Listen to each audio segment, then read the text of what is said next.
Vote শুধু সরকার গঠনের জন্য নয়, এবার ভোট লেখা হবে রাষ্ট্রের দিক নির্দেশনা।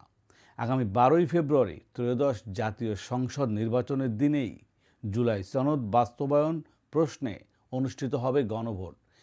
এই দিন ভোটাররা আলাদা ব্যালটে মাত্র 4টি বিষয়ের উপর হ্যাঁ অথবা না ভোট দেবেন।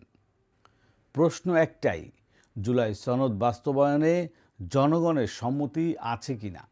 গত কয়েকদিন ধরে অন্তর্বর্তী সরকার গণভোট নিয়ে সারা দেশে প্রচারণা চালাচ্ছে।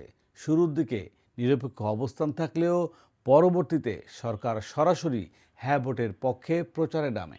এ বিষয়ে প্রধান উপদেষ্টা অধ্যাপক মোহাম্মদ ইউনূস রেডিও ও টেলিভিশনে প্রচারিত ভিডিও বার্তায় বলেন, হ্যাঁ ভোট দিলে দেশ বৈষম্য, শোষণ ও নিপীড়ন থেকে মুক্ত হবে এবং নতুন বাংলাদেশ গড়ার সুযোগ তৈরি হবে। সরকারের তথ্যমতে গণভোটে অন্তর্ভুক্ত রয়েছে মোট 84টি সংস্কার প্রস্তাব। এর মধ্যে 47টি সাংবিধানিক এবং 37টি সাধারণ আইন বা নির্বাহী আদেশের মাধ্যমে বাস্তবায়নের কথা বলা হয়েছে।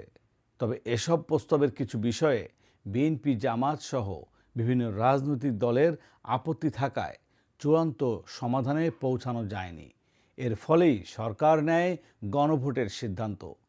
প্রশ্ন হলো, এটি কি জনগণের হাতে সংস্কারের ক্ষমতা, নাকি ভবিষ্যৎ সংসদের উপর চাপ তৈরির একটি রাজনৈতিক পরীক্ষা? দেখা যাক।